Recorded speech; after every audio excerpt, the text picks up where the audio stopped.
এত সুন্দর করে মোলায়েম করে এখানে পিঠা তৈরি হয়, যেটা একবার খাইলে বারবার এখানে চলে আসে সবাই। আপনারা চলে আসবেন।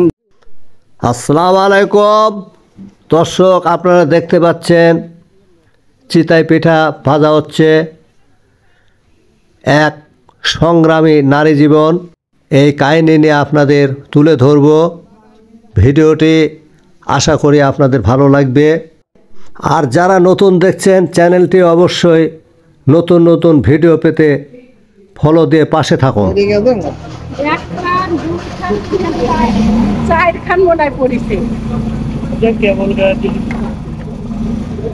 পিঠার দোকান কয়টায় খোলেন?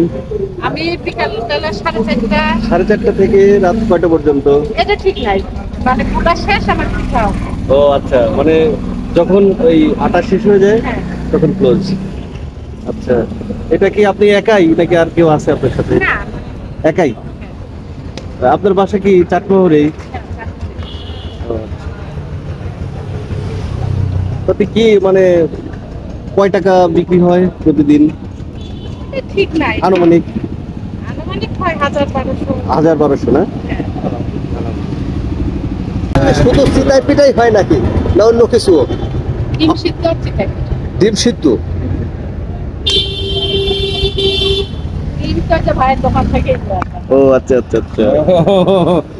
ডিমালা সাক্ষাৎ করে যে ডিমালা যে ডিমের দাম বেশি কে? ডিমের দাম বেশি না? দর্শক, আর একটা মজার বিষয়, সেটা হচ্ছে এখানে নতুন আইটেম ডিম চিতাই পিঠা।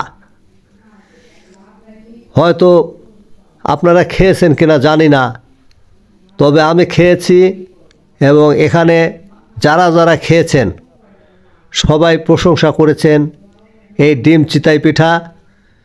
আপনারাও এসে খেতে পারেন, আপনাদের খুব ভালো লাগবে। একজন ক্রেতার মুখে শুনি উনি কি বলেন। পাবনা থেকে নিতে আইছি পিঠা। ও আপনি পাবনা? হ্যাঁ, পাবনা থেকে। আচ্ছা আচ্ছা। তাহলে এর আগে কি আপনি এখানে পিঠা খেয়েছেন? হ্যাঁ হ্যাঁ হ্যাঁ, ভালো লাগছে? ভালো ভালো পিঠা ভালো লাগছে, সেজন্য আবার এসেছেন? হ্যাঁ হ্যাঁ হ্যাঁ। দর্শক, এই পিঠার এত সুন্দর করে মোলায়েম করে এখানে পিঠা তৈরি হয়, যেটা একবার খাইলে বারবার এখানে চলে আসে সবাই। আপনারা চলে আসবেন। জায়গাটার ঠিকানা আমি বলে দিচ্ছি, চাটমোহর। এটাকে বলা হয় মনমোহন মিষ্টান্ন ভান্ডার আছে, হ্যাঁ, নতুন বাজার। এইখানে আপনারা চলে আসবেন। চলে আসলে সুন্দর সুস্বাদু পিঠা খেতে পারবেন। সবাইকে পিঠা খাওয়ার নিমন্ত্রণ জানাচ্ছি। সেই সঙ্গে আবারও সবাইকে ধন্যবাদ দিয়ে ভিডিওটা এখানে শেষ করছি। সবাই ভালো থাকবেন, সুস্থ থাকবেন, সুন্দর থাকবেন। খোদা হাফেজ।